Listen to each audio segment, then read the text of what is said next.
So I thought today that I would explain um, uh, and see whether um, talking about some of the changes from a different perspective can actually be a piece of information that comes in and helps you look at it a little differently, especially that that mm, that whatever's changed based on what I say. So a question that might come up, or a question that did come up this week from someone is, why is it that I listen to all these different teachings and the, it just, something doesn't happen. And it's like, what is the missing piece? What do I need to know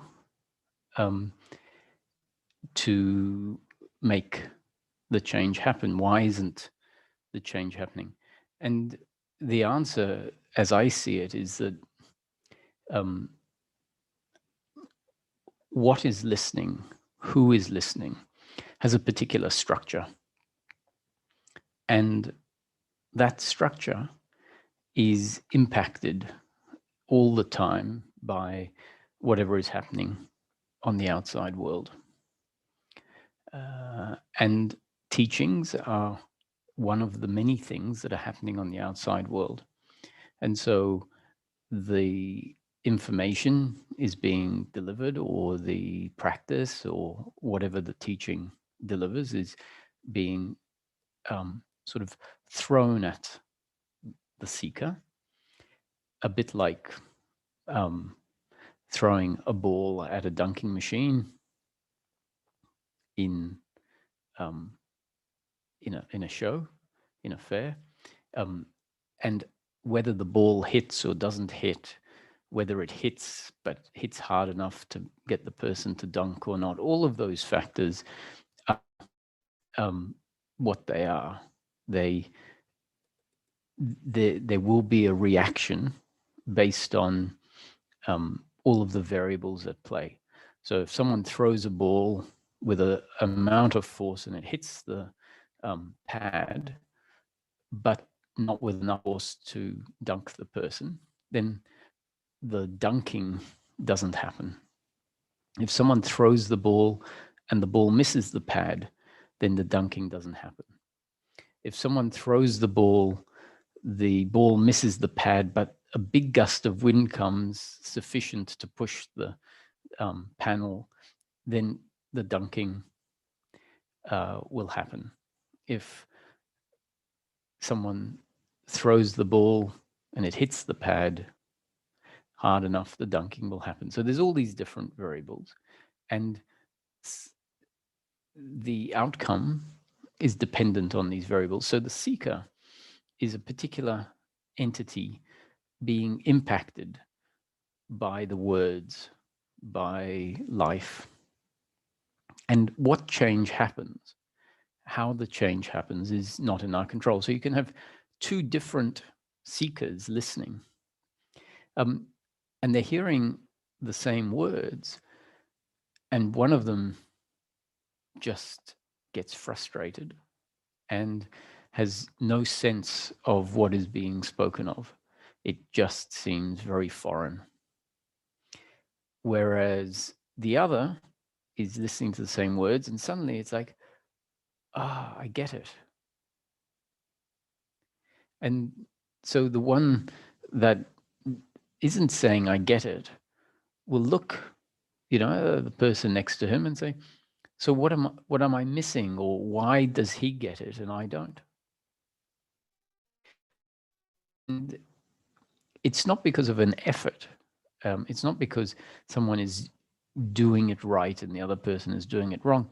It's just that the two instruments that are receiving the input from outside are different. So if the psychological identity, which is part of the seeker, part of the biological and biological makeup of the human being, if that identity is very, very, very contracted, then the words may not land. They might land, but just make very little headway into dissolving that identity.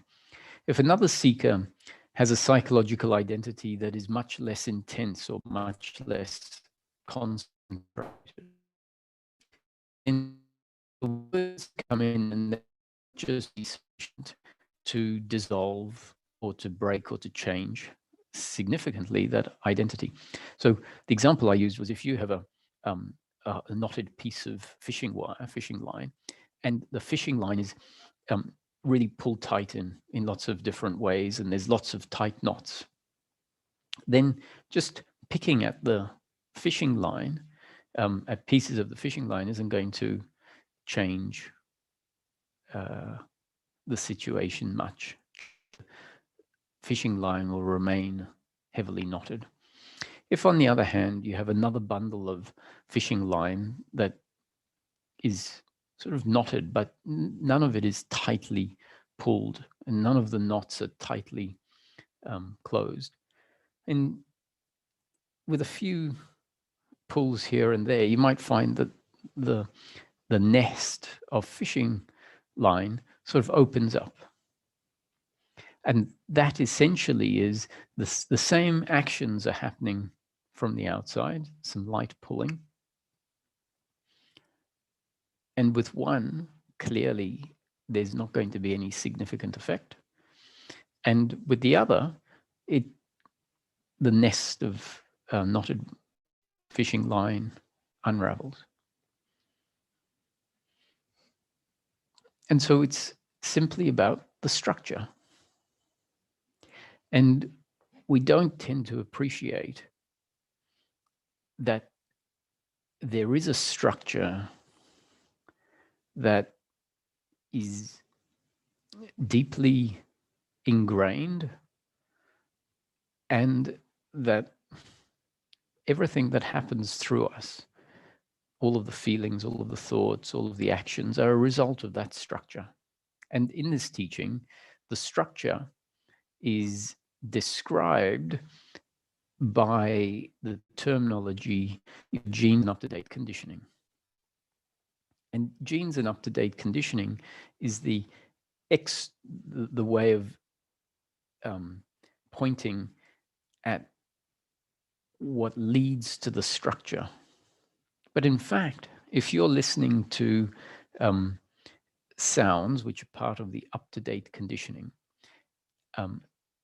if you're a baby listening to people talk, what we know is from observation is we can see that the baby learns over time how to speak by listening to the new conditioning that is coming in moment after moment after moment.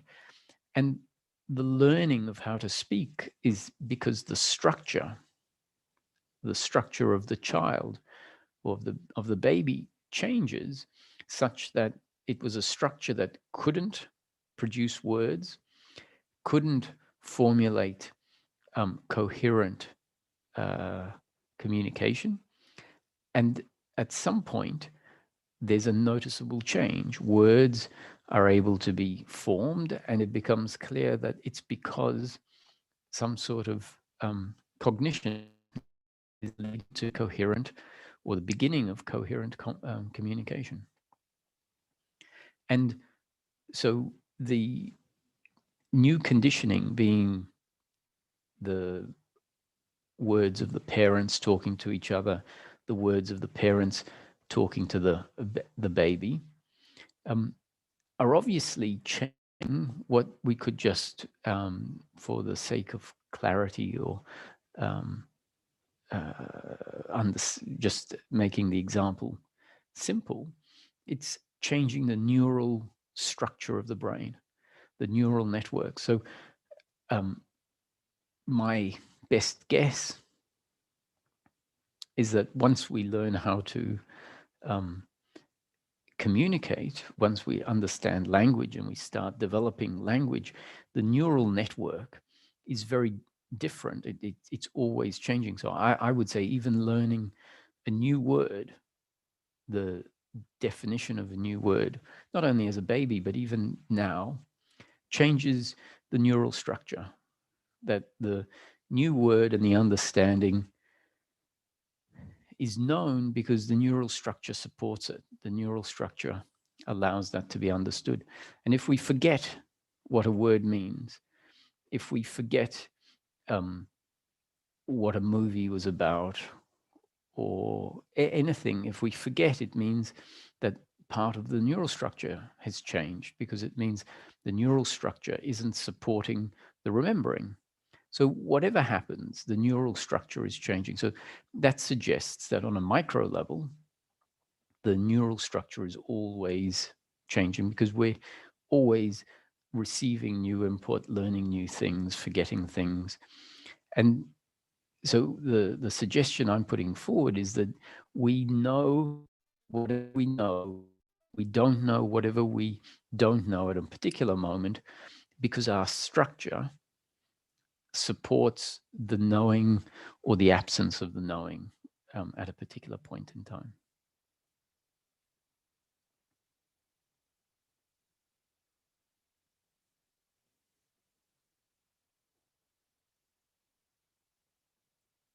And so from this perspective, let's not lose track of, or focus of, the fact that these talks and spiritual seeking, the spiritual process, as explained by the concepts within this teaching, is really all about a change in the human being, such that the human being changes from having an experience of life that is full of suffering. And suffering in this context means an uncomfortableness with oneself, which in practical terms, that uncomfortableness presents itself in the form of guilt and blame and pride, worry and expectation. And within those major categories, there are lots of subcategories of different forms of shame or guilt, different forms of blame, different forms of pride, different forms of worry, different forms of expectation. So, as an example, under blame, there could be forms of judgment about someone for the way they look or the way they act, where you are holding them personally responsible, seeing them as a doer that is ultimately in control of their actions, and judging them, essentially blaming them for being how they are. And that that judgment fits under the category of blame. And under the category of guilt, we might feel guilty for something that we did in relation to a friend or a family member, because we didn't do something, maybe something that we said we were going to do and we didn't do it, and then we feel guilty. So that's one form of guilt. But then there are other forms of guilt, which are a guilt for not being good enough on a fundamental level, which when that's the case, it means guilt has gone beyond being guilt for a particular event or outcome, and where there is a sense of being guilty on a more fundamental level. And that guilt essentially is shame. It's the sense of shame for not being good enough. So I am guilty of not being good enough. Just in the same way, we feel guilty for not having done something that we think we should have done. And we say, well, my actions weren't good enough in that example, and I feel guilty.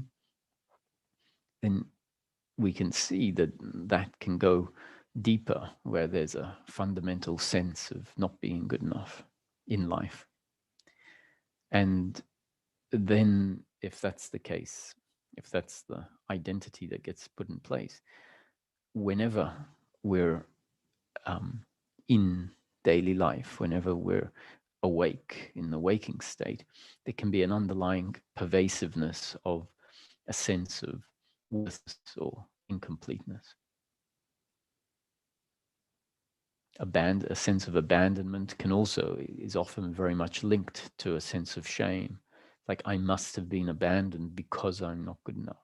So the abandonment is then interpreted to be a result of my unworthiness. And the same with rejection of different sorts other than abandonment.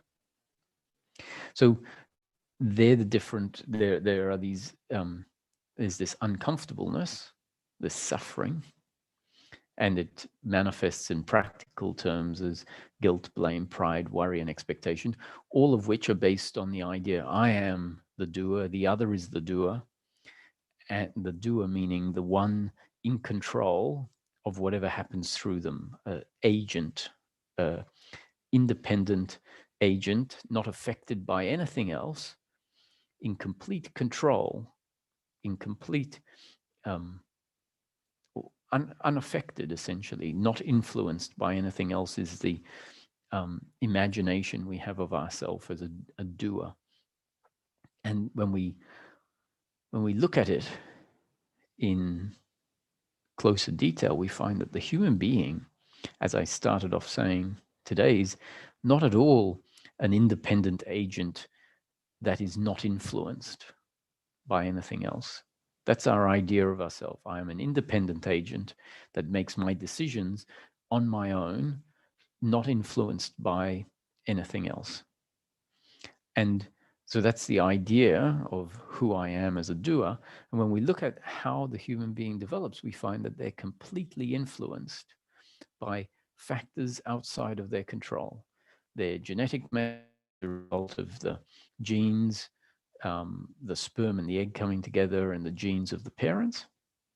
And that genetic makeup grows into a physical entity, and then that physical entity is impacted, shaped by the circumstance it finds itself in moment after moment after moment. So those are the only factors that determine or influence the development of the human being on a physical and psychological basis, the genes and up-to-date conditioning. And because there's no third factor, we can't possibly come up with a notion of free will, a notion of independent doership. We have to see, I am dictated to by life. What I am is a result of life, and I function according to what I am.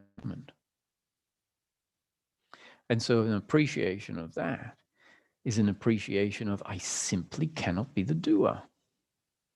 That doesn't mean that things don't happen. Things are always happening. Things are happening independent of a doer being present.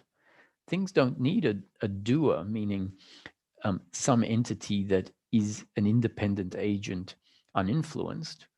We assume that needs to be there in order for things to happen, but that's simply because we don't appreciate that an instrument is shaped and designed and then it functions impersonally, meaning it functions without the need of an independent, separate agent, doer.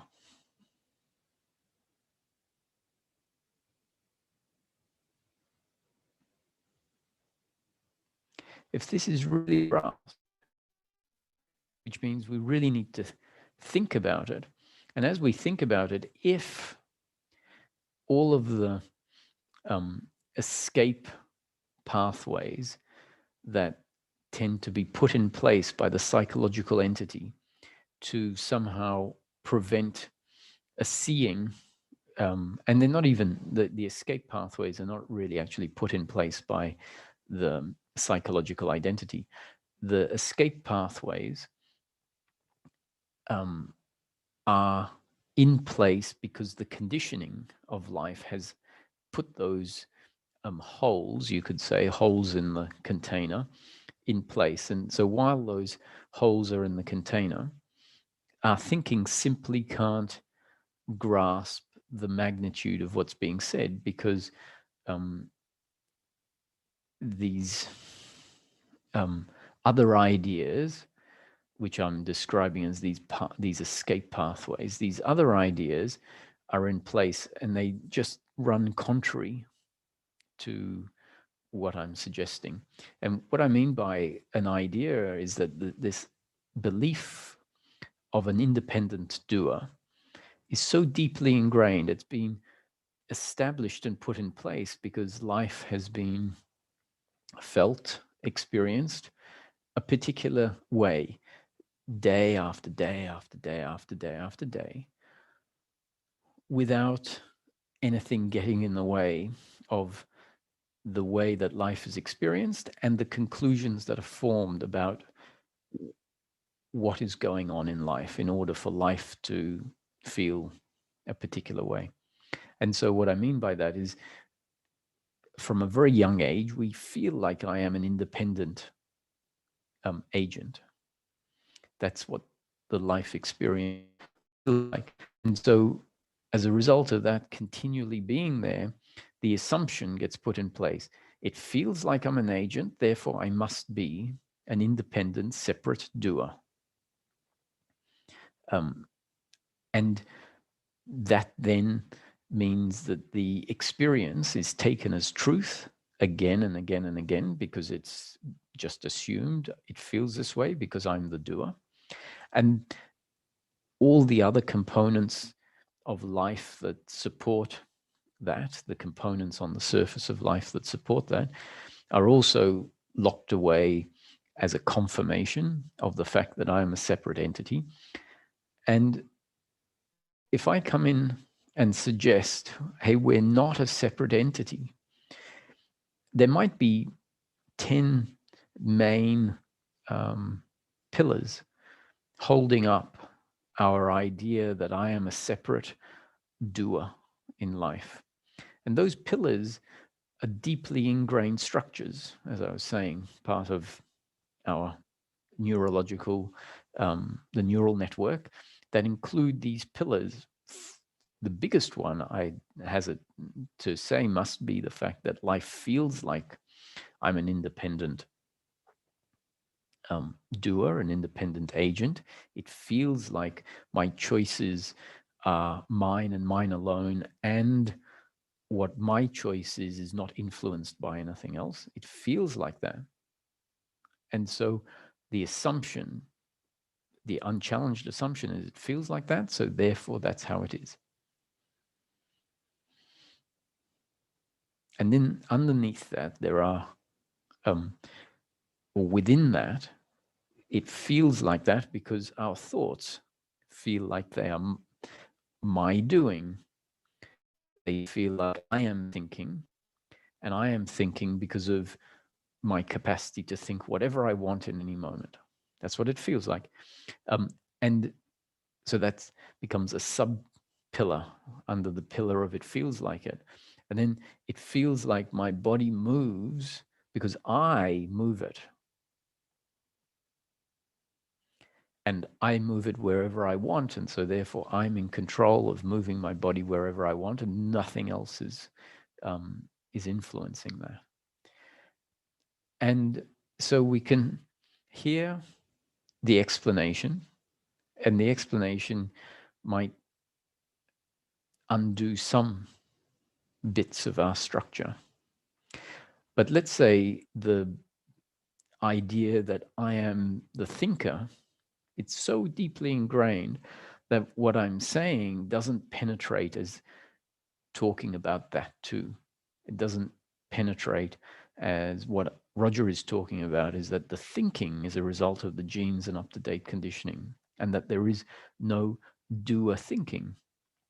And so if it doesn't penetrate that it's about the thinking, then we might find, yes, I acknowledge that some of my actions are not my doing. For example, a involuntary movement of the arm might be something that someone says, yes, that not my doing. That just happened because it doesn't feel like there is a conscious choice to move the part of the body that moves involuntarily.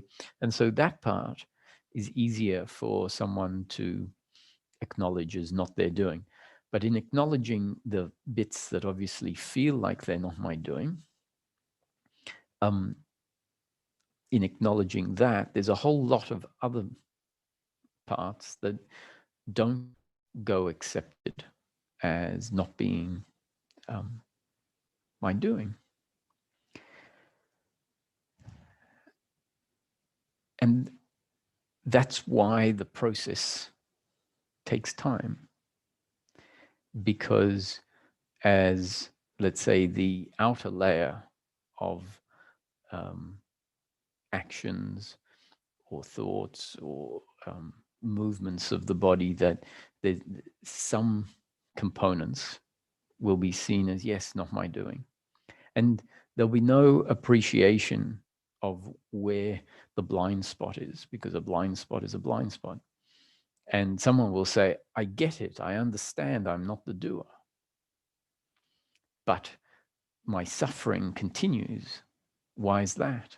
And I said, because you don't really understand on a complete level that you're not the doer. Because if one did, if the structure, if the neural network was changed such that there was a complete, total understanding that I am not the doer, the other is not the doer, then the suffering wouldn't arise. And so there's this gradual change that happens. And it could be today, someone might have heard in this explanation the inclusion of thinking as an action that feels very much like my doing. So my explanation that says, oh, the reason that the belief in doership is put in place is because the experience feels like I'm a separate, independent entity. And we have to,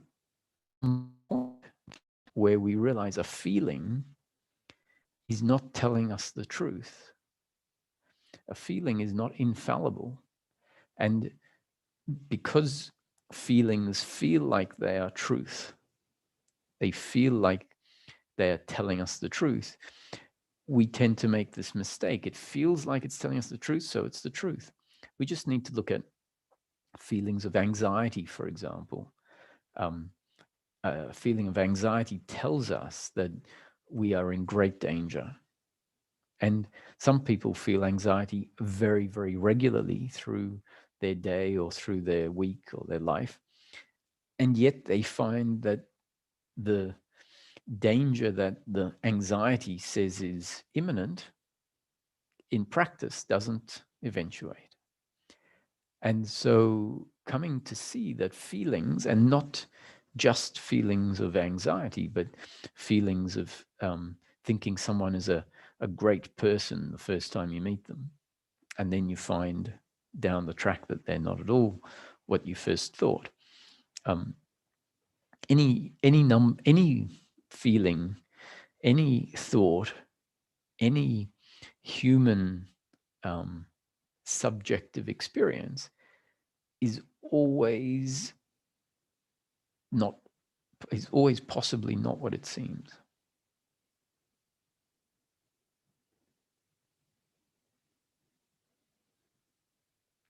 And so someone listening who's listened to the talks 10 times, 20 times, 100 times might hear this, which is a nuance that I'll mention from time to time, but I might not mention it every talk. And so they might not have heard the talks with it mentioned, or when it was mentioned in some talks that they heard, it didn't really grab them. And today it might be, wow, it feels like I am the doer. And a feeling doesn't mean it's true. Memory is another example of something that tells us it is like this. And we find time and time again that our memory is fallible. We might be convinced that the shops close at 4 o'clock. And if someone says, no, the shop closes at 5, no, I'm definite it closes at 4 o'clock. And then we find out it closes at 5 o'clock. And we realize, oh, I close at 4 o'clock on the weekend, but during the week it's 5 o'clock. And at the time, we might be convinced, no, it's 4 o'clock. But in fact, that's not the case. So there are any number of examples of thoughts, of feelings that are not telling us the truth.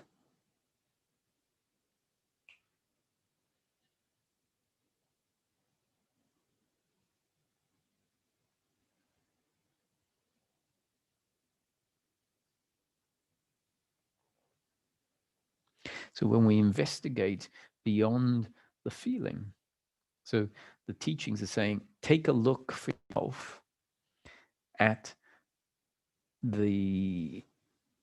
life as it presents. Investigate your own experience. Follow the pointers, follow the concept, and investigate and see if they hold water. And so the feeling of free will, the feeling of being a doer, doesn't necessarily mean that those actions that feel like they're your doing, uninfluenced by anything else, are actually like that. So the concept says, hey, whenever you do anything, whenever you make a decision, you're making a decision based on the circumstance that's not in your control. The circumstance turns out to be however the circumstance is in the moment. And you react, you interact with the circumstance. And what is interacting is the human being, genes and up-to-date conditioning, neither of which were in your control. And then the interaction leads to an output, an outcome, a reaction. And we take that reaction, that output, as my doing. When we look at it, we see, how can it be my doing? I simply cannot be the doer. I find myself in a situation. The situation is whether there are 5 people in the room or 3 people in the room, whether it's noisy or not noisy, whether the options on offer are things I like or I don't like. None of that's in my control. So I find myself in a situation. And what is in the situation, a situation that's not in the human's control, is a biological instrument, a biological entity that is based on genes and up-to-date conditioning. And it functions, it reacts. This is the basis of non-doership.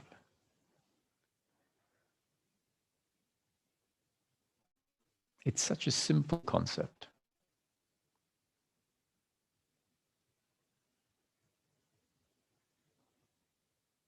And in a particular moment, there could be the exclamation, I simply cannot be the doer.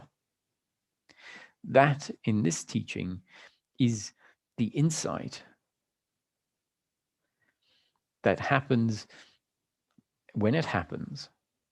It happens because the thinking starts to go down the path and grasps the important key points. And as it investigates its actions throughout the day, which is something that Ramesh used to suggest, he said, take 10 or 15 minutes at the end of the day or at the beginning of the day and take an action that has happened during the day that you are convinced is your doing, and then investigate it. And if you investigate it using the right rules, then we'll find whatever the decision was or the action was or the words in a conversation were, we'll find not my doing, because we'll investigate and we'll say, I was in a situation, the situation not in my control. I didn't set everything up in the situation. The situation is based on variables that are out of our control. And then what interacts with the situation? The body-mind organism interacts with the situation. And what is the body-mind organism? It is the current representation of the genes that came together when the sperm and the egg came together, and those genes started to grow, and that entity that started to form a physical entity was simultaneously impacted by new conditioning in the moment that becomes part of what we call the up-to-date conditioning. So the cumulative effect of all the new conditioning is the up-to-date conditioning. And so in each moment throughout our life, the human being was a result of its genes and up-to-date conditioning, and is always changing. An entity that finds itself in a circumstance in life, reacting according to its genes and up-to-date conditioning and the circumstance it finds itself in. And so whenever we investigate this, we see that we saw something, we heard something, we tasted something, touched something, smelt something, all based on this entity being in the environment. And we weren't in control of what we saw, what we smelt, what we tasted, what we touched, what we felt, what we smelt. And as a result of seeing, smelling, tasting, touching, hearing, a reaction happens in the body. A thought arises, an action, a feeling. And following all of those movements, then something else happens. We have a thought, and then we might act on the thought. We have a thought, and the circumstances change, and we have another thought. And then there is an action.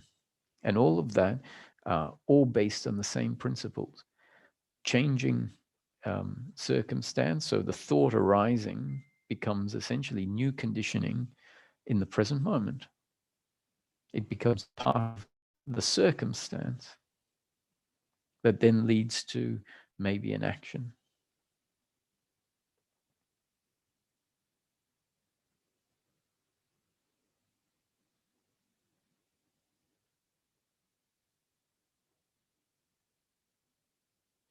So what's the seeking about? Well, according to this teaching, the seeking is essentially about the end of suffering. So in practical terms, we see that we were born, we developed in life, and we started experiencing life. It was something that we couldn't avoid.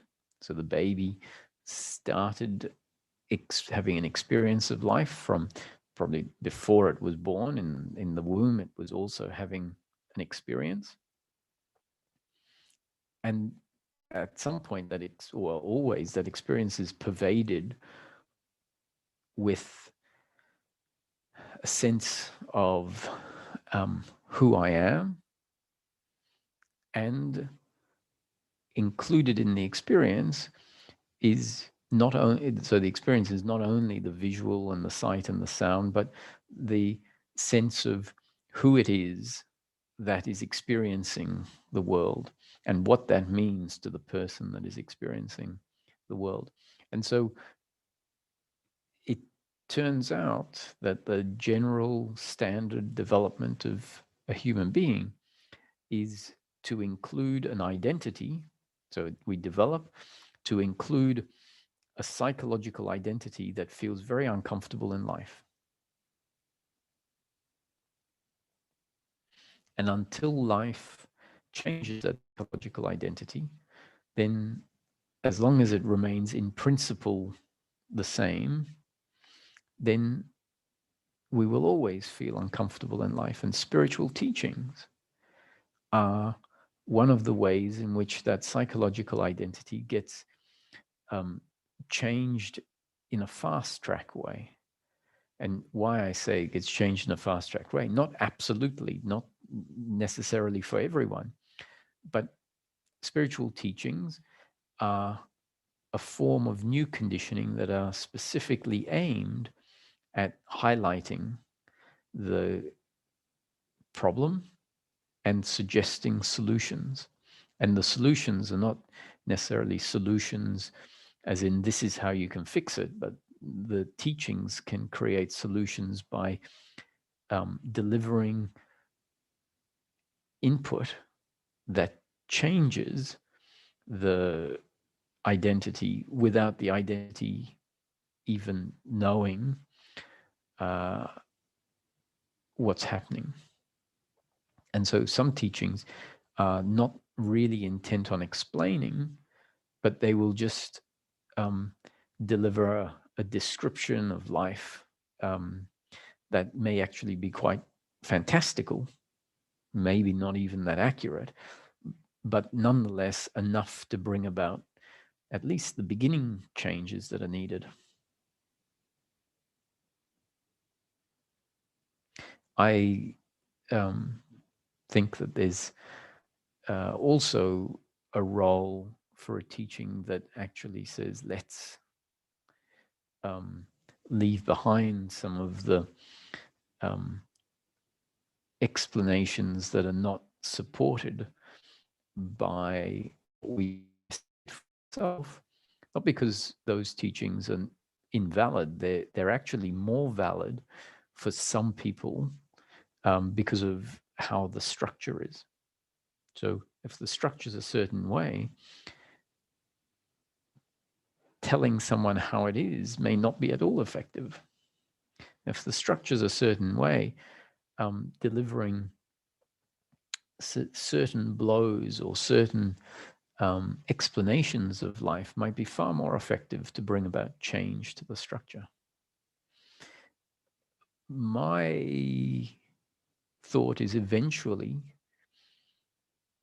the identity is in a position that it can start to appreciate descriptions that are describing things in such a way that can be investigated and confirmed for oneself rather than believing things that can't necessarily be confirmed or believing explanations of things that can be felt that are explanations that at some point we'll see are not the explanations we will continue to run with because they are not confirmable, that some of the concepts that describe what we feel, for example, the experience that one of the changes that happens is to know life from a different perspective,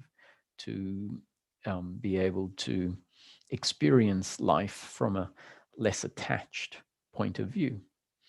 And that less attached point of view can feel like it is a point of view that is not coming. And in order for that shift to happen, the teaching sometimes will suggest that you are not the body, and that information saying you are not the body can be very powerful at changing some of the structure.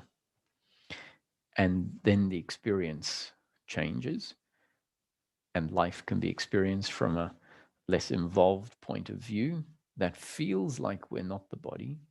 And once again, because it feels that way and because the concept that was delivered said you are not the body, then the assumption is, now I know myself as that which is not the body. And it's not that it's entirely untrue. What has been pointed at is awareness, and awareness came into view because it was described in relation to objects in a way that was different to the old structure, that changed the structure and then the experience. changed. But the statement that you are not the body, that you are formless awareness, is a relative truth. At some point, we'll say, well, actually, how about I am a human being, and a human being is not either the body or awareness, but rather the human being is an aware physical entity.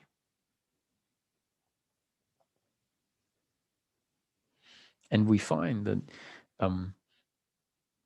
the statement that says, for example, we are not the body, we are awareness, may then leave out some components that still remain in our experience. After that realization, there are the experience still says that, well, whatever you know of life is not happening independent of the body. That's part of our that doesn't change. And so at some point we have to wonder whether that concept that says you are not the body, you are awareness, is absolutely true, or does it need to get morphed to integrate the new awakening to the awareness aspect, and acknowledge that that always happens in conjunction with the experience of a body, and that it makes more sense at a certain point to refer to oneself as a conscious physical entity, which is not to say I am just a physical entity, but I am the combination of a physical instrument through which consciousness is functioning.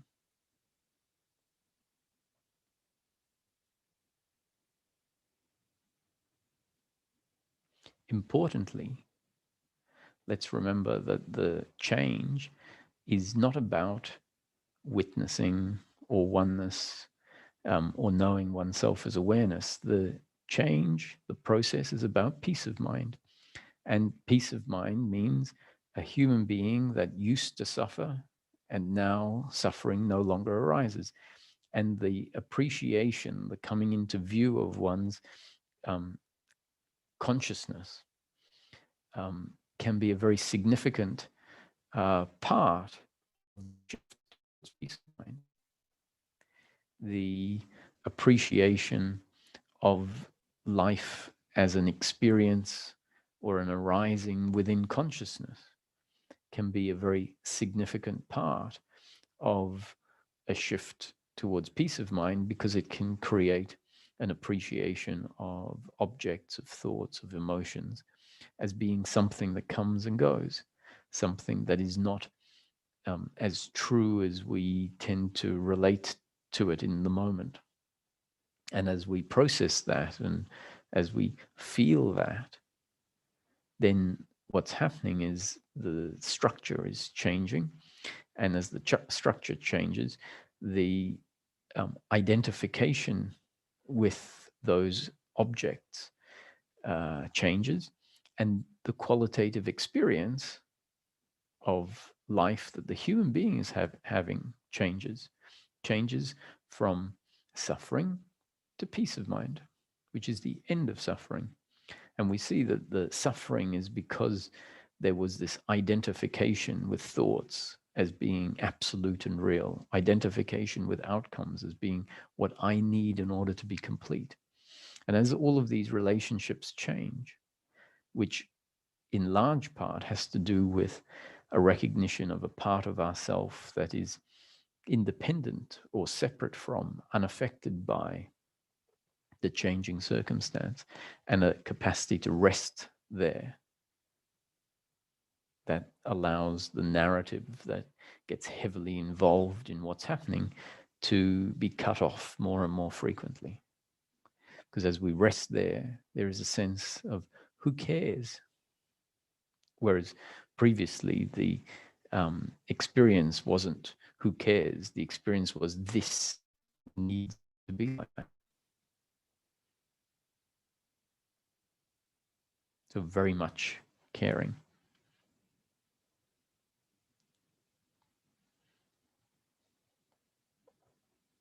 So suffering essentially is a movement that is forced upon us based on the human being being structured a particular way. So if someone says something about you, a friend, you hear that a friend was talking badly about you behind your back. If our structure is a certain way, there is no chance other than to get heavily involved in that and to feel like it needs to be rectified. In the same way, if your structure is a particular way, if someone challenges you, then there is no way but to get involved.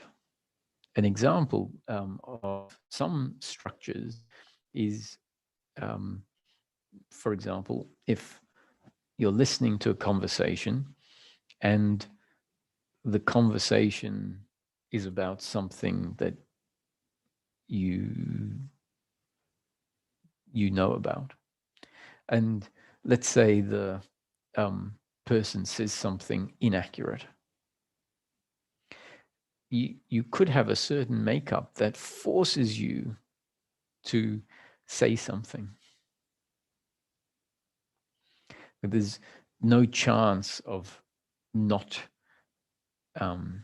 interrupting the conversation. Say, "Oh, excuse me, you said this, but quite the subject, and it's da da da da da."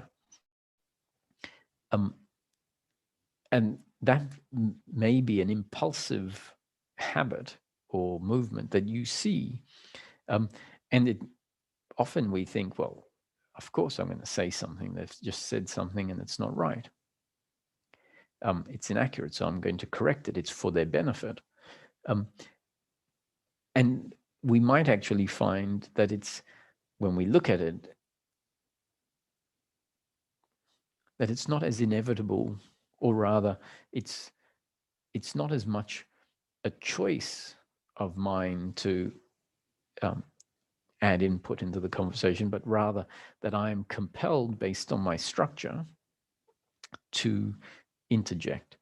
And if that is part of a suffering dynamic, that may be a subtle suffering we might not realize. It may be a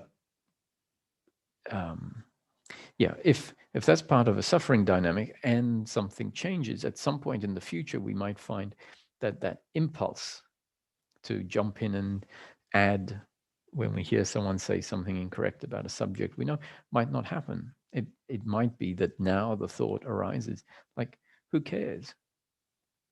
As in, not in a selfish way, but rather more of an understanding that that's their conversation. It's, if they're having an argument, you say, that's their argument. It's not for me to get involved.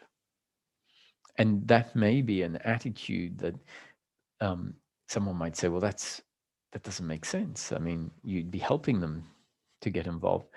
It might mean that if you find yourself compelled to get involved in that situation, you also find yourself to get involved in many other sort of situations, other situations about yourself, or words about you, or comments about something you've done. And a certain structure will take those comments, those words very personally and get involved with them.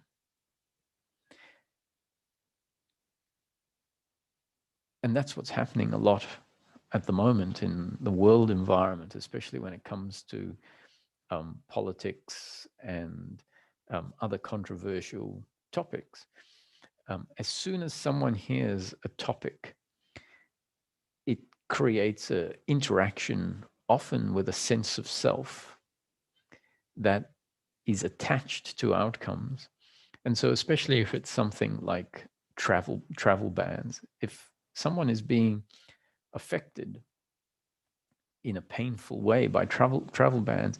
As soon as they hear about travel bans, they have no choice but to get involved and to be on, on the side about the travel bans shouldn't be happening, without realizing that it's because the travel bans are delivering pain, and there's this compulsion to take that personally. And so then the topic is something you can't let go of.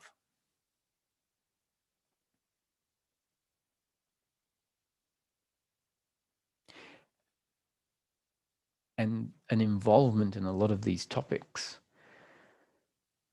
may seem like it's social responsibility, etc. Whereas I would suggest that a lot of it is a psychological involvement. And what happens is, and you can find out, you can see that it's psychological involvement because it has its consequences. If it's a psychological involvement, it is suffering and it will feel uncomfortable. And as we engage in life in a way that makes us feel uncomfortable, there is a cumulative effect. And at some point, people will feel that this is not feeling good.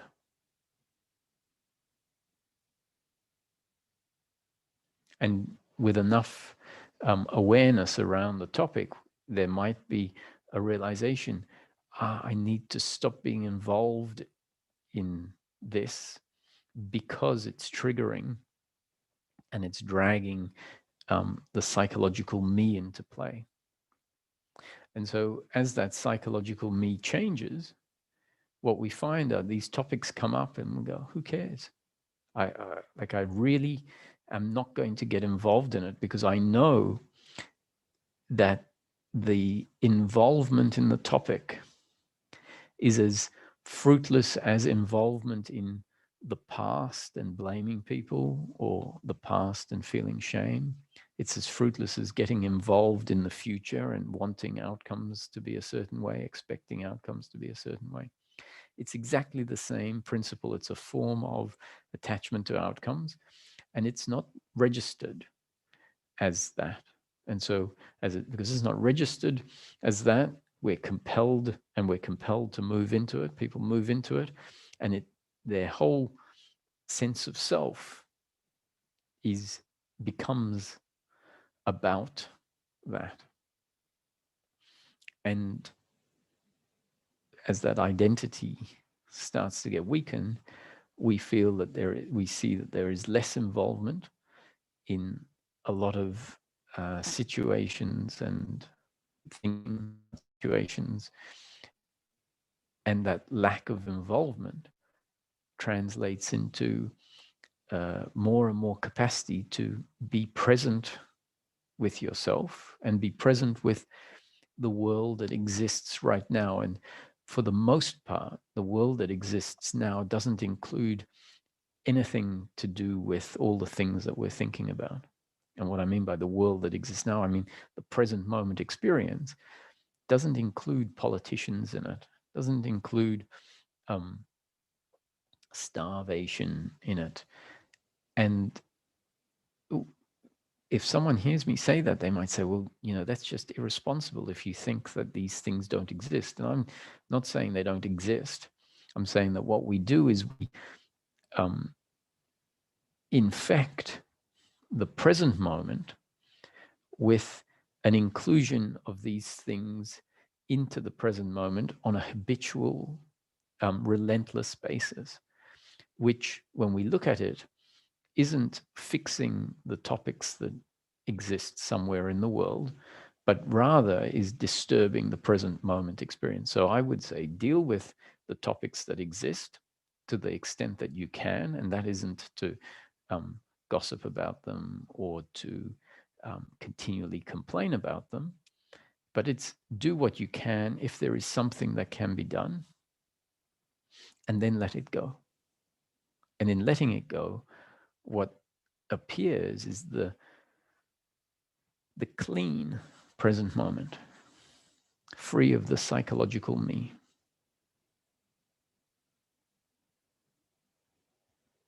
And as the teaching is appreciated, we'll realize that the teaching mostly is pointing out the various movements, the movements of psychical we described as suffering, guilt, blame, pride, worry, and expectation, all based on the belief in personal doership. That means I am the one making it happen, the other is the one making it happen. Whereas in fact, the concept that can be used to replace that, which is a more holistic and accurate concept, is everything is happening according to life's will. Life's will means the impersonal movement of life from the beginning of time and the unfolding of that up to the very present moment. And that movement will continue to happen, which means in each moment, events will happen, deeds are done, consequences will happen, but there has never been an individual separate doer of any of that. Life is a happening. So Ramesh used to point out the saying that I just mentioned by the Buddha: events happen, deeds are done, consequences happen, but there is no individual doer thereof.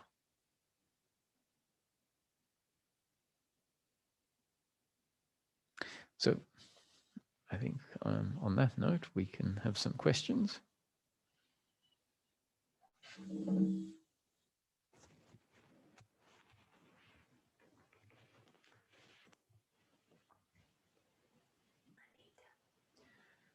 Hi, Anita.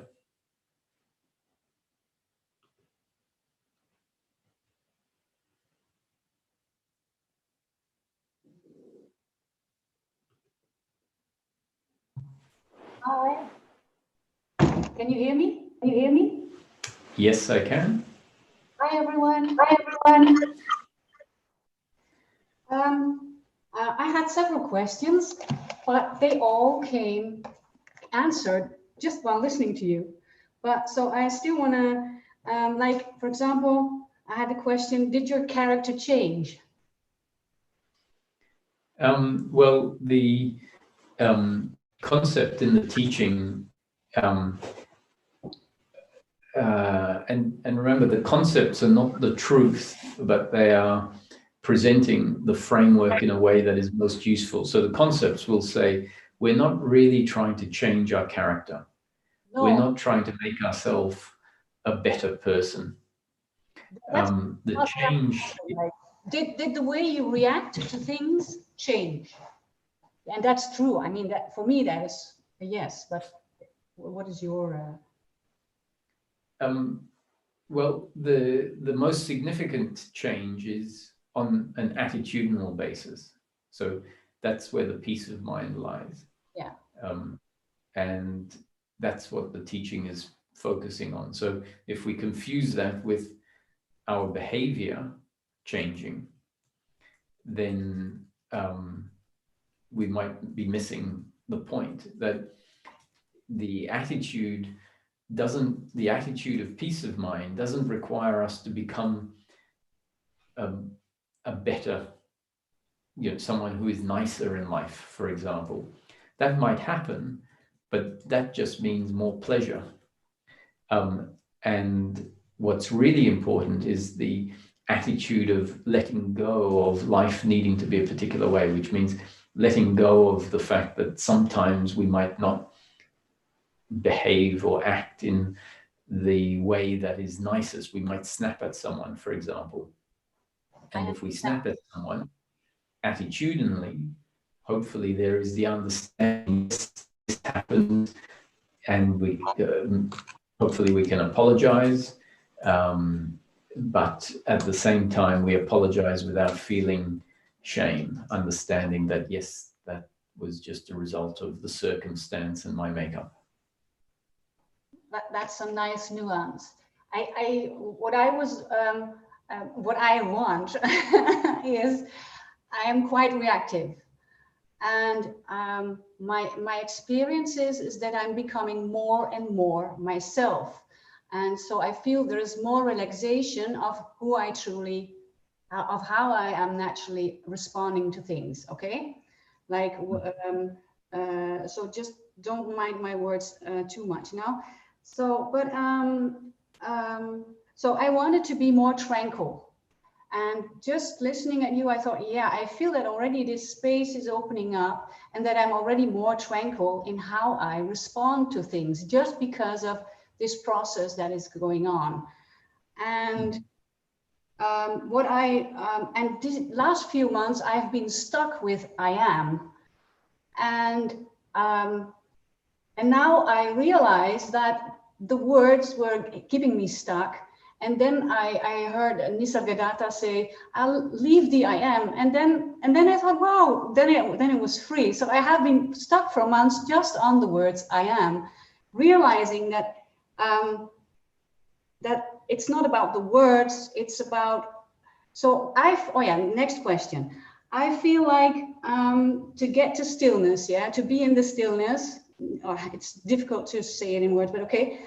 I have the experience that I can, if I think of a moment that I was in stillness, I can easily bring it back. Is that my imagination, or is that, can I believe this? Can I trust this? I mean, if it's happening, then there's no need to believe it. You just need to acknowledge that's how it happens. And I mean, remember, I wouldn't say you are bringing it back. I would say that the thought that remembers the potentiality of stillness arises, and then that thought leads to a consequence, and that consequence might be just a cutting off of the thinking mind that's happening at that time. Yeah. And it's not your doing, it's a happening because of everything that came before, which means the previous moment of stillness, a memory of the previous moment that arises, especially when, let's say, the thinking mind is active. And then that memory cuts off the thinking mind and you find yourself back in the stillness. Yeah. So yes, if it's happening, it makes sense. Right. And triggered. For example, if you say be appreciative, I get amazingly triggered, which is beautiful, I think. So, and because my mind goes, don't tell me how to be. Huh? So, yes. Because appreciation comes by itself. I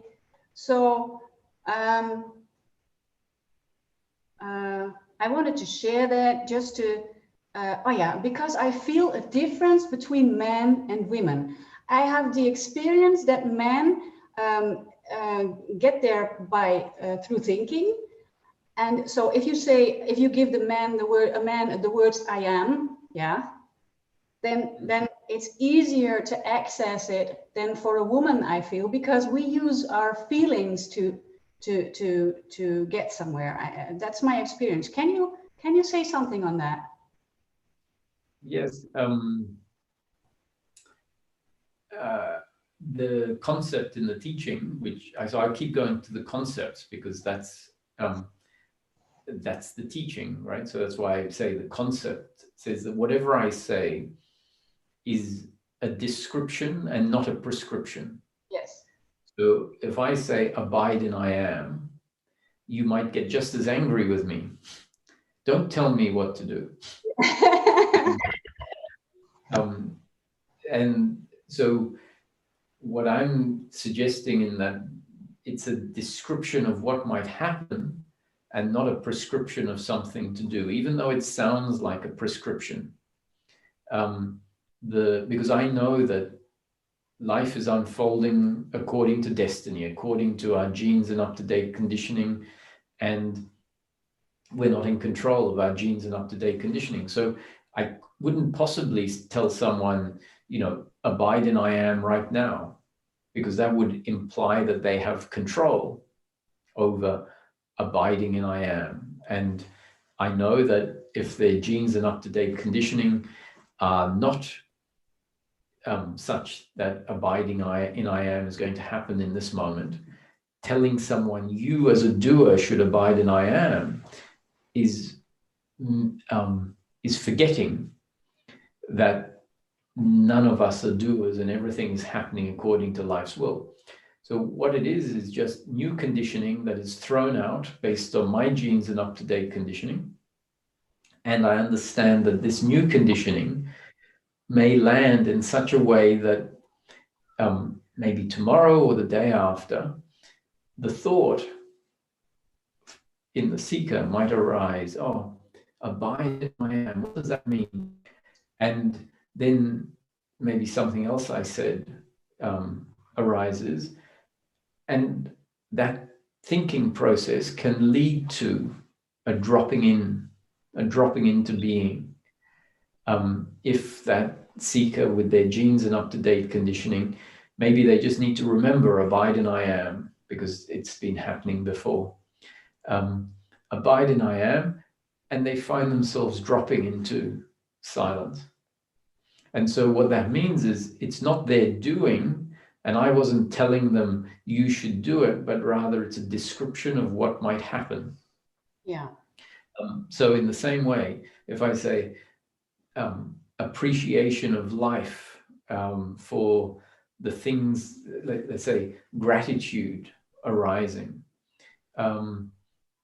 is, well, I don't know that I say be appreciative, but if I did say it's very hard to suffer when at the same time you are being appreciative. So whenever possible, be appreciative.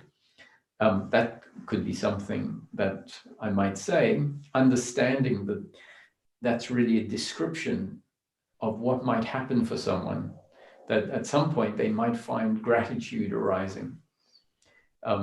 So that's what I have to say. Don't take it as a prescription. Thanks. And what last thing that I would like to discuss is a few months ago, I was very, very clear. And then I found myself talking about these things with a kid, 13-year-old, and she was very receptive. And then I found that I shocked her with something I said. And this made me fearful of talking about this, and also in actually wanting to open up to all of this, because I thought I don't want to shock people. But then I was just listening now, and I thought, well, if I'm ready to cope with that, then things will open up by itself. But can you give me some guidance in that? Yes, if you talk about these things and people get shocked, then it makes sense that you need to question it, for example, depending on what the consequence of that is. And so if you continually talk and it continually shocks people, or it continually gets people to react to you in a way that is not beneficial because they misunderstand what you're saying maybe, or any number of things, then you can take that as your cue to reassess, or to consider, should I be talking about this, just like you're suggesting. Okay. And at the same time, if you try again and people are receptive, then you get that feedback, and you might think, yes, I'll keep talking about it. So I think that's there isn't a should and a shouldn't, but it's rather we try something, and then our intelligence adjusts, refines what we do from each point forward. Namaste. Thank you very much. You're welcome. Thank you.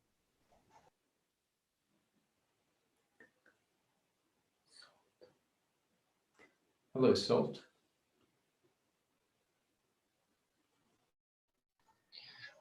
Hi, Roger. Can you hear me? Yes, I can. Perfect.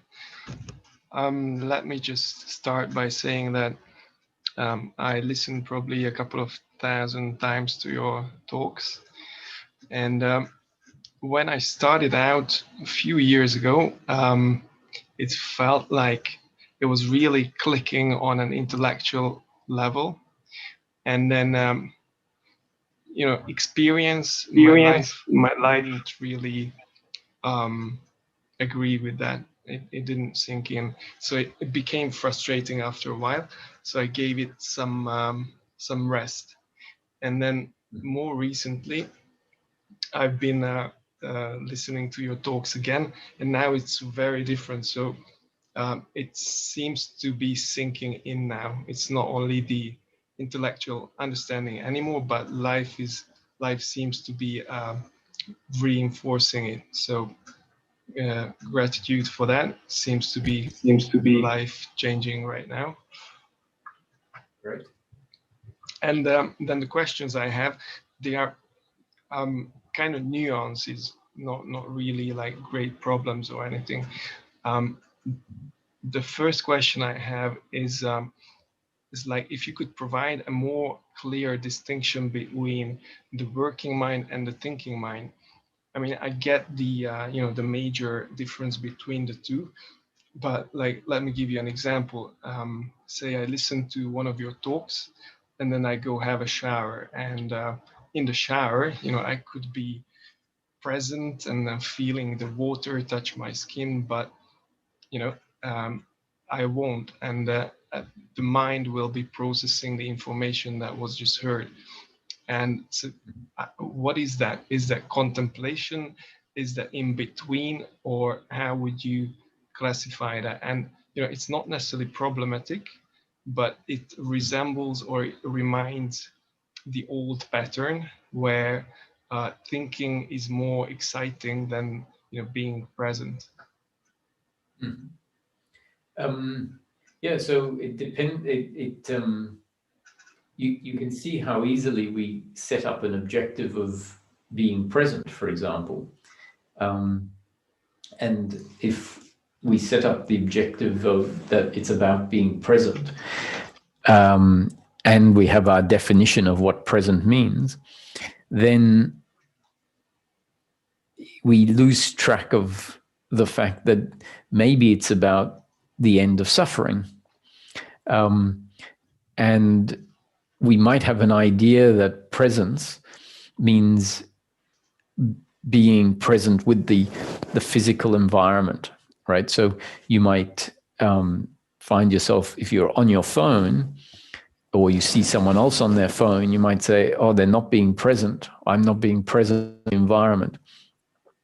Now, that to me is an imposition. It's a bit like a should and a shouldn't, because you might need to, from a functional point of view, be on your phone.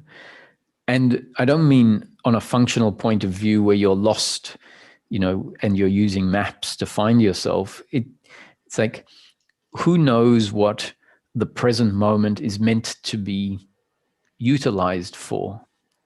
So, you could be outside in the garden and thinking about a tax problem, right?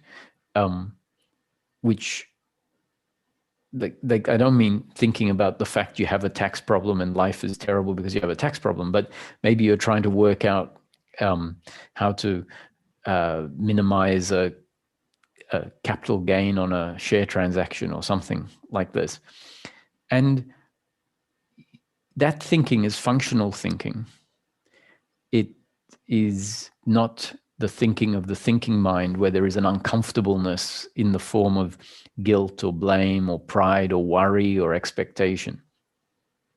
And for us to insist that I need to spend the time in life being present with the present moment, as in, sorry, I won't say present with the present moment, because one of my other points is that when you're thinking about the tax problem, that is not being present. You are being present with the working mind. Now, so why is it that there is this emphasis in teachings to be present with what is right now? And often what is right now and being present with what is right now is encouraged to be present with not with thinking, not with the thinking mind or the working mind. So there is a a preference or a favoring being present with the sensations as opposed to any thinking. And the reason for that is that our thinking has become habitual, and for as long as the thinking mind is in place, as long as the psychological me is in place, what we will tend to do is be thinking as part of an attachment to outcomes. And so our thinking, when it's very habitual, will tend to disturb an appreciation of something that is known in the absence of thinking. And that component that I'm talking about, the appreciation of the awareness and the sense of existence, is very important at disarming and atrophying the psychological me. So for as long as the psychological me is very strong, a teaching will keep encouraging, just like I often say, abide in I am. Now, abiding in I am in its initial stages means stop thinking, all thinking, including the working mind thinking, and just rest in being, which means you really need to be present with the sensations, the experience, the feeling. And the reason, as long as we understand the reason, that's because abiding in I am, being present, is effective at stabilizing our connection with that part of ourself. And that connection with that part of ourself is most useful at being able to cut off the thinking that we used to be really attached to, the thinking mind thinking. Once the thinking mind thinking has subsided, then the insistence on abiding in I am, the insistence on being present with the present moment, can fall away. And if you found yourself thinking in the shower and it was a functional thinking, then your peace of mind hasn't been disturbed. If we mistake peace of mind for abiding in I am and not thinking at all, then we start to insist on, oh, I need to be more present, which might actually be an imposition on how life really wants to unfold. Because in the shower, you might be contemplating, which could be very practical. And so an insistence of not contemplating in that moment might be interfering with the natural flow of life. Yeah, that's super helpful. Thank you. The other question I had is about shame in the moment, if such a thing exists. I mean, I find your categories of biological and psychological, well, these two categories of emotions and the distinction between them very helpful, especially for anger, so that we don't start to expect anger to go away.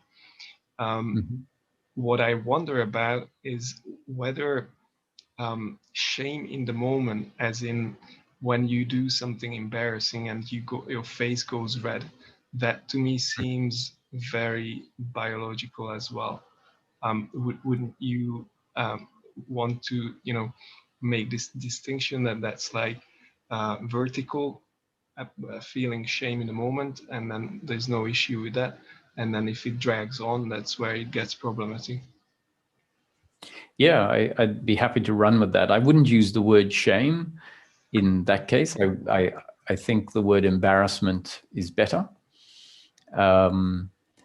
because shame is kept, the word shame is kept for the psychological and horizontal involvement. Because even in anger, even if anger is just not horizontal and it just happens, if it's anger, it won't have blame in it.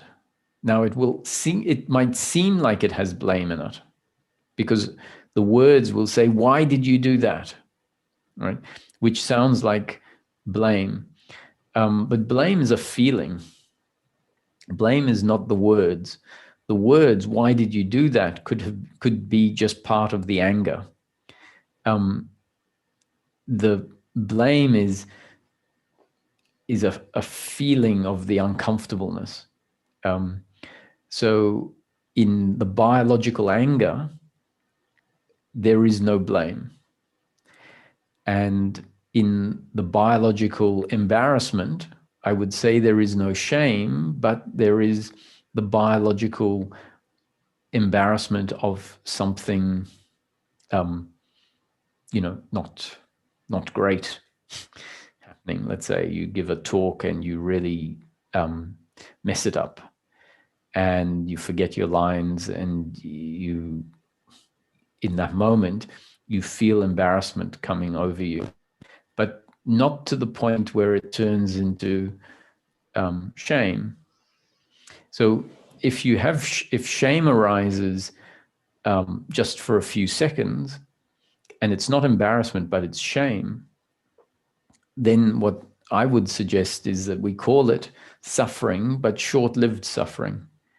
In the same way, if when you get angry and it's short-lived, there is blame in the anger, then we call it short-lived suffering.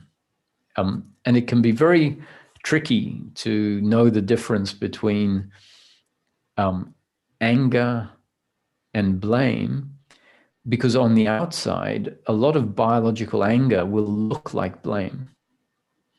And so what we need to do is we need to start following the pointer that says suffering is an uncomfortableness with oneself and an uncomfortableness with the other. And if we become familiar with the uncomfortableness when it's very clearly suffering, and it's horizontal, and it's got doership in there, and it's got attachment to outcome. If we become familiar with the uncomfortableness there, then when there is a short burst, if it has uncomfortableness in it, we will know, oh, that's the same as the very obvious suffering, but in a short version of it. And if there is anger without the uncomfortableness, we will be able to feel, wow, this doesn't have the uncomfortableness in it, but there is a biological reaction of anger. And let me just add that if there is long horizontal suffering, so anger with blame in it, or there is short psychological suffering, anger with blame, but just short-lived, we also have to appreciate that that suffering is not our doing. And so ultimately, a non-involvement in the suffering is very important. So the only reason it's described differently is so that our attention can land on it and see the difference between the biological reaction and the attitude to the circumstance, including the biological reaction. But then our attitude to the attitude needs to be the same as it's just a happening, not my doing.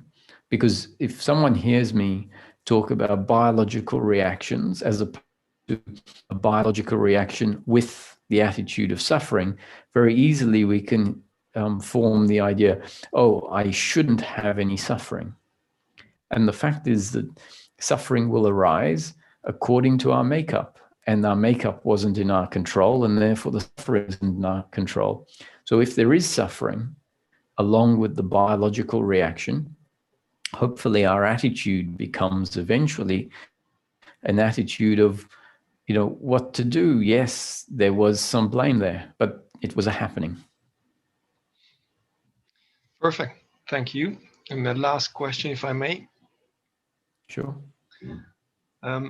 It's about children. The previous listener touched on this, but at what point would it be a good idea to teach children non-doership, or at what point would you do this, and or would it make more sense to have them grow up as like all children do, and or already at a young age not praise them, and not make them feel pride or or guilt, or how would you approach this?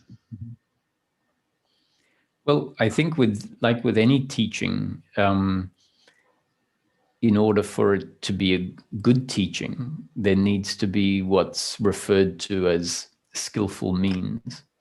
And so this in Buddhism in particular, this concept of skillful means is referred to where a teacher really understands deeply the topic fully, and then can say what is needed to be said for the particular person that they're talking to.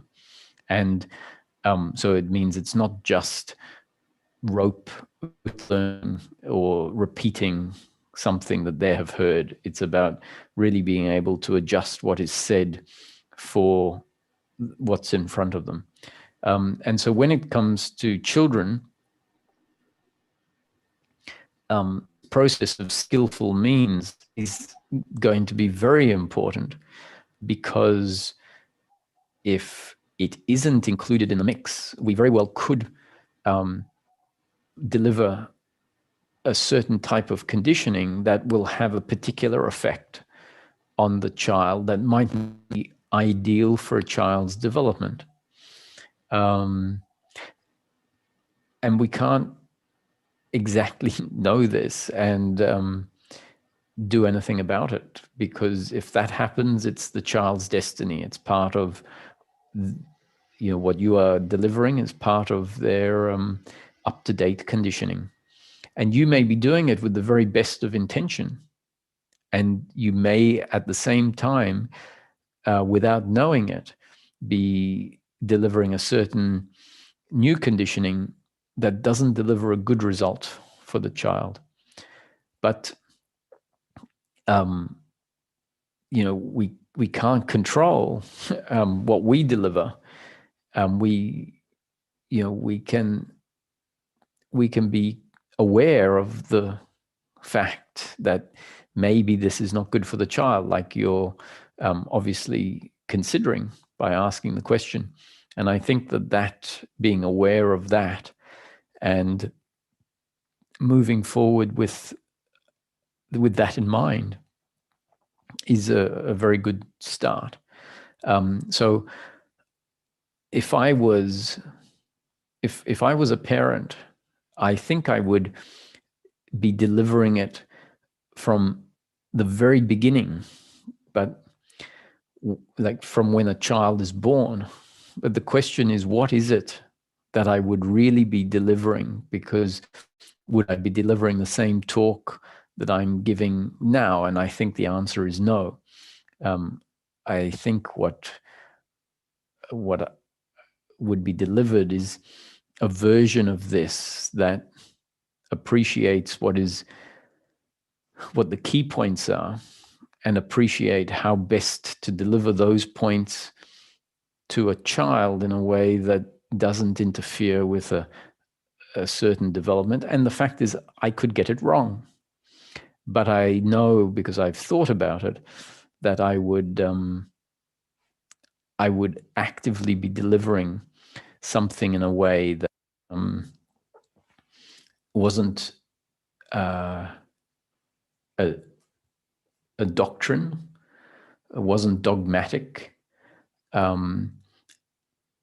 and allowed a child to appreciate the difference between pleasure and pain. So, if they leave their toys on the floor, I'd say, my preference is that you don't leave your toys on the floor. So when I come into the house and the toys are there, it's not what I like. But I also understand that I'm not always going to get what I would like. And that's life. So there are ways that we can introduce it where it's not really about the teaching, but rather it just gets infused in the way that we interact with the child.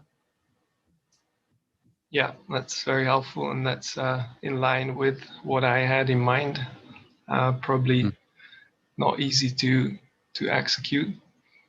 But anyway, very helpful. Thank you very much. Keep up the good work. Thank you. I'm glad that the understanding has got to a point where you are feeling an experiential benefit. That's great to hear.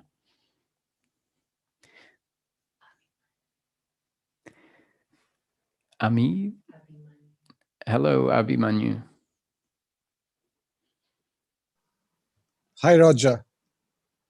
Yes, hello. I'd like to thank you first for the satsangs and the wonderful videos that you put out on YouTube. And I've been recently listening to you. It's probably been just about a month or so. And I fairly get the concepts intellectually. And sometimes, like you said, that it happens automatically. I find myself in situations where I'm telling myself that probably this is blame or this is expectation. So that sense is happening for me very, very slowly. And and then my friend who's been following you for a very long time, Vikram Shetty from Pune, he suggested that I be a part of the satsangs and where I can interact with you directly. So my question to you is, the concept of non-doership and not to be attached with the outcomes, it makes very clear sense. And when I'm looking at other things in life and not very close and intimate relationships, that is where it is easy to kind of correlate with that and understand that. But when it gets to, say, my kids or my spouse, everything falls out of the window. And then when I get back to listening to your videos, that again makes sense and I come back. But practically, in the closer relationships, it's not happening. You have something to say about that? Yeah, well, yes. What we need to appreciate is the fact that if the suffering, if the involvement is happening, it's because the psychological me is in place. Now, so it's a simple matter of deduction that we see the suffering happening, and we have to sort of reverse engineer an answer. Why is that happening? And if we have the answer that says, that's because the psychological me is still in place. Now, then we say, why is it not happening when something happens with a stranger? And so then we say, okay, the psychological me is in place and triggered by actions from loved ones or people that are close, family, etc. But it's not triggered by impersonal interactions or things that happen with strangers. And so then you can deduct, okay, so the understanding is starting to seep in. The psychological me is not being triggered by strangers, whereas it previously might have been in those situations also. And now it's not, but with family members, it still is. And so there doesn't have to be a resistance against that. There just has to be an understanding why. And the understanding why is simple.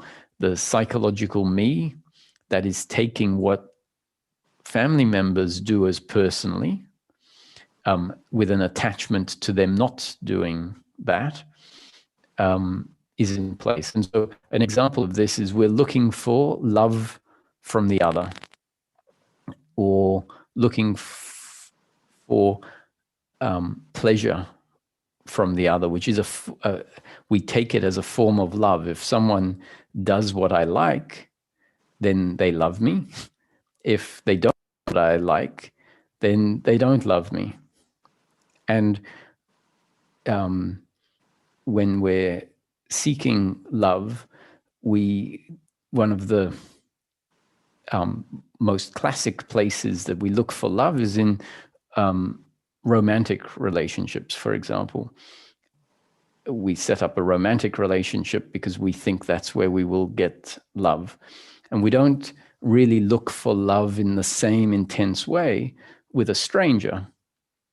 And so it makes sense that when our close family members do something that isn't in line with our preferences, it's taken more personally, because that's where we're looking for most of our love, from the people close to us. And strangers, we say, yeah, that's, they don't know me, so I don't have so many expectations on them. And so then that's the reason. And if we understand the reason, then there's likely to be less resistance to it. Understanding why something is happening is often one of the most important components of us not getting involved in it anymore, especially if we can appreciate that the psychological me that is looking for love or looking for attachment to outcome, which is a form of seeking for love, if we see that that is how life has developed us, that we can't really be different until life changes us, then we see this reaction and we say, what to do. Yeah. Get that. Thank you so much. You're welcome. Say hello to Vikram for me. We'll do that. Yeah. Thank you. Okay. I think we'll take one more question for now. Hi, Carolina. Hi, Roger.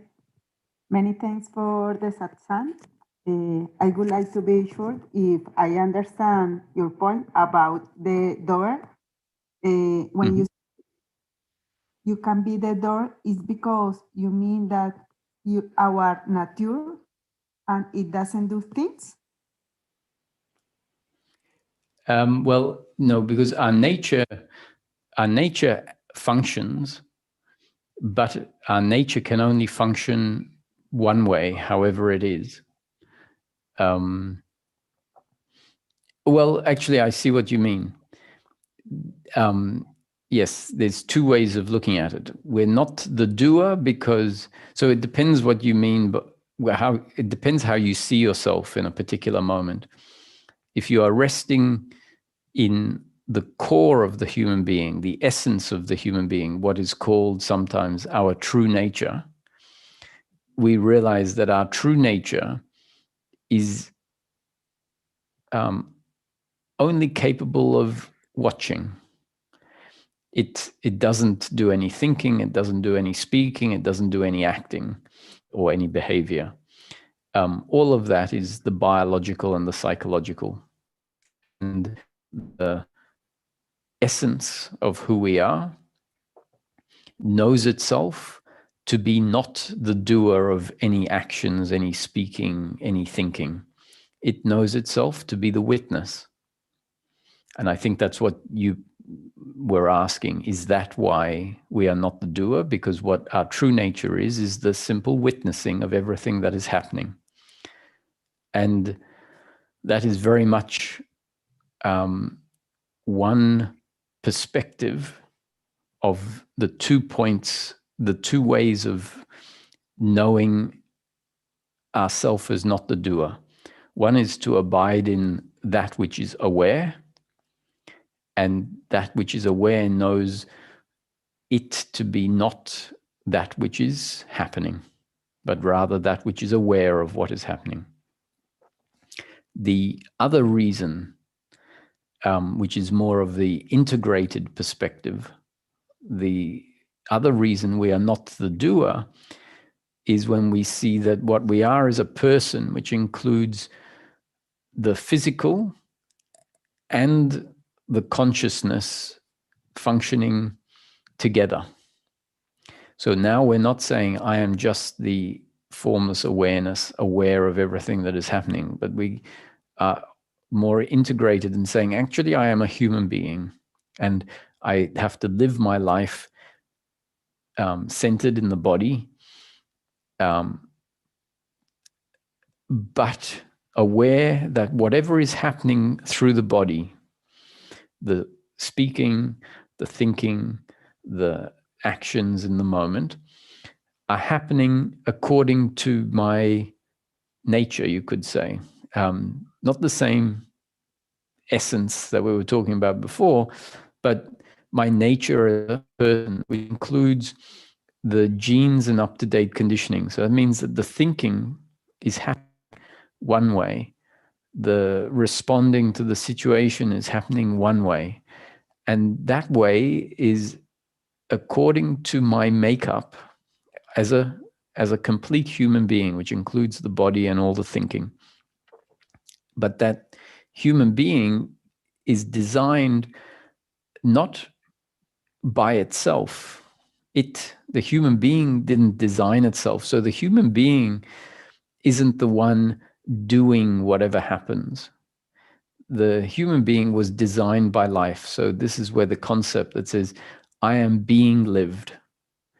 I am not the doer, but I am rather being lived by life. So whatever I do in practice, the speaking, the actions, the thinking, whatever I do is a happening and not my doing. So definitely, in a practical sense, I say, I am the one washing the dishes. I am the one walking. I am the one that broke the vase. But those things happened as a happening according to God's will, or a happening according to life's will, and not a happening according to me as a separate independent entity, in complete control of everything that I do in any moment. So whichever way you look at it, we're not the doer. Yes, but I have according with this, but always when you are doing something, one part is doing something, but another part is like the witness that is doing is watching that you are doing, and this part doesn't. It's like the conscious, and when Yes. you are in conscious way, you are connected to your I am.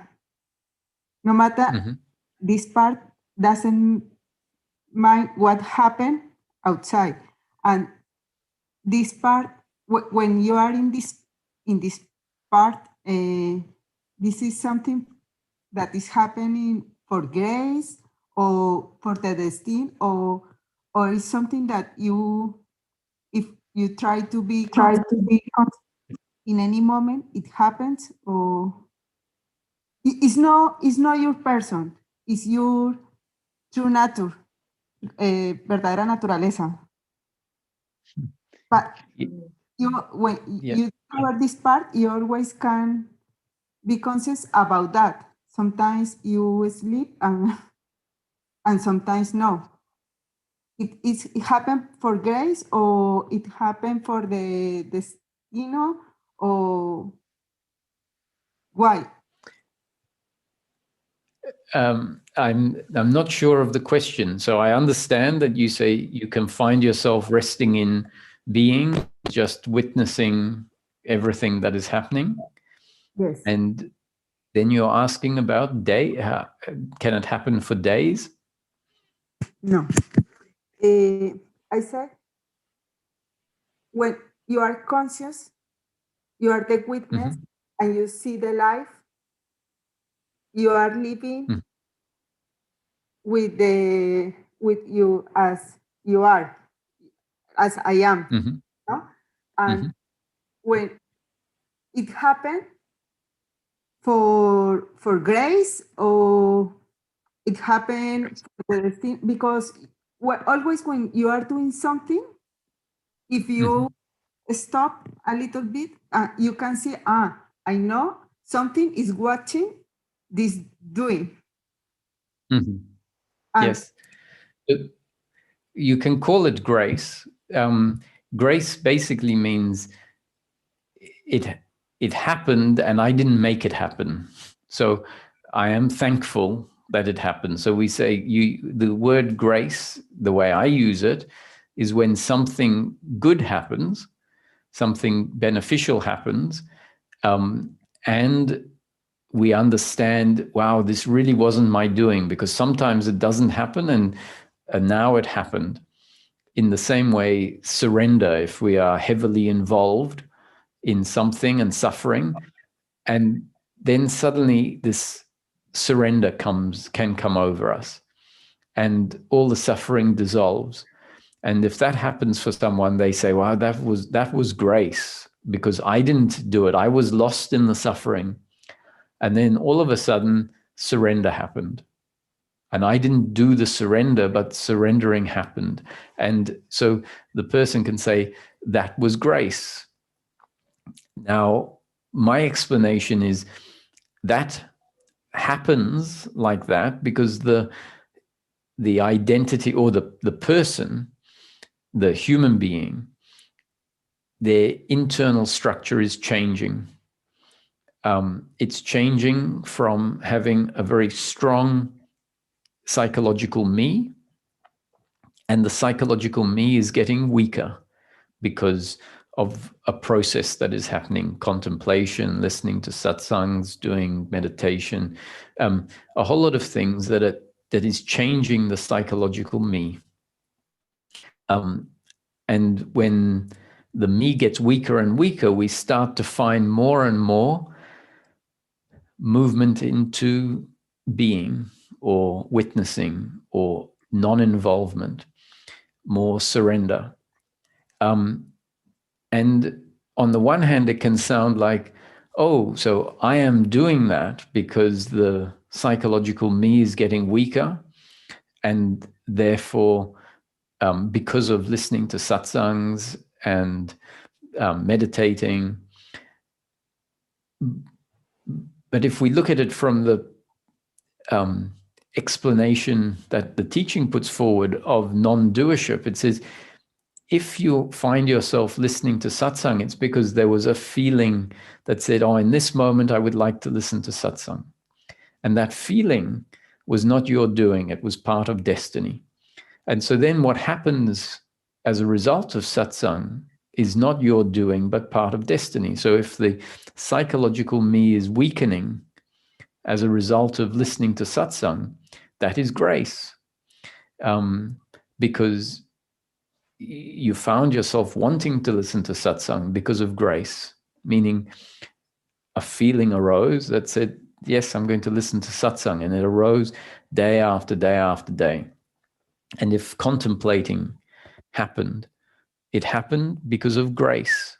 A result of your genes and up-to-date conditioning led to the thinking.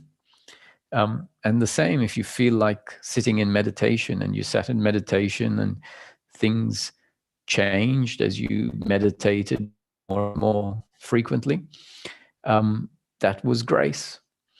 And so these movements into peace of mind, where the suffering falls away, is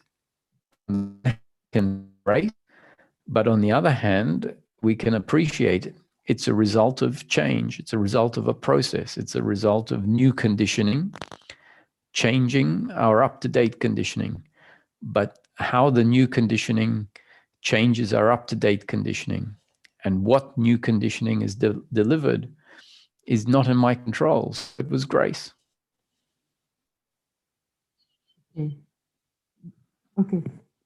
Thank you. But for example, I don't know if, because I know the difference. Sometimes when I am doing anything, say you can go by to do the things that you need to do, or sometimes you say, okay, let's stop and to be as the witness. But I feel that this is, I don't know if this part comes from the person or from the I am. Because in any moment I try to stop and to stop. Mm-hmm.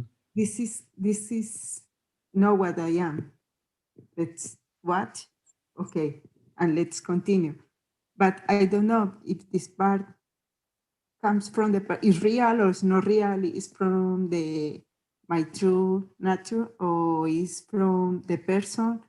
You know, I am the middle from the person and the I am, and I don't know when it is happening, or I need to complete surrender, or to feel that I'm not doing, but one part doesn't feel comfortable because really want to be, you want to be, but you're conscious. Yeah, so really I wouldn't look at it as being the person or the I am. I would look at it from either the belief in personal doership and attachment to outcome, which is an aspect of the human being, or it is coming from a functioning of the human being that doesn't include attachment and doership.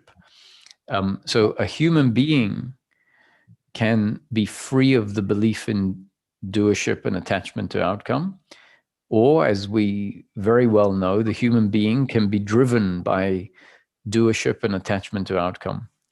And so if in a particular moment the person is functioning with this belief in personal doership, I'm in control, I can make this happen, I need to make it happen because I want this outcome. If that's what was happening, if that's what is arising, where we say, let me just stop and be, but with this attitude of doership and attachment to outcome, then we find it doesn't experientially happen. So the doer part, the person, the doership and the attachment can't ever witness. It actually is the opposite of witnessing. It is full involvement. And on the other hand, it is always a person. So when we have the thought, stop, and it's not from doership and attachment, it's just from a strengthening of this movement into that place where it's happening naturally, then it's still, that's the person, that it's the human being, but it's not the human being with the doership and attachment part functioning strongly. So these different words in different teachings are, it's up to the seeker to reconcile them, because you listen to another teaching that talks about the person being the same as the doer. Now, I don't refer to the person and the doer as the same thing. I say we are all people, we are all egos, and there is an ego that either has the deep belief in doership and attachment to outcome, and that is how that ego is functioning, or there is an ego where that belief in doership and attachment to outcome is weakening. And so sometimes that person, that ego, and the ego doesn't go anywhere, the ego doesn't die. We are an ego. Ramesh was an ego, Ramana was an ego, all the enlightened masters were egos, but without the belief in personal doership and attachment to outcomes. So there can be a person, an ego, where the belief in doership and attachment to outcome is getting weak. And when it's getting weak, sometimes there will be this witnessing. And as it gets weaker and weaker and weaker, there's more and more witnessing. And when the belief in doership and attachment is completely dissolved, then you could say witnessing is always happening and there is no suffering. The problem is I see the attachment, okay? And I see the witness, and I see the witness is in touch, and I see the person that is suffering, and it, like sometimes I can separate. I cannot, is maybe I say it's not very important, but one part is suffering and I identify the other part that is untouched. Mm-hmm. But it's uncomfortable because you have both inside. Yes, so that's a phase that happens where there is still suffering, and the suffering is witnessed. And we say, no problem that there's suffering, because what is witnessing it is untouched by the suffering. And that is a phase of the process. Eventually, the suffering falls away, and so then there's no question of witnessing suffering. When the suffering, even the primary suffering falls away, then we don't even need to witness the suffering. Thank you very much.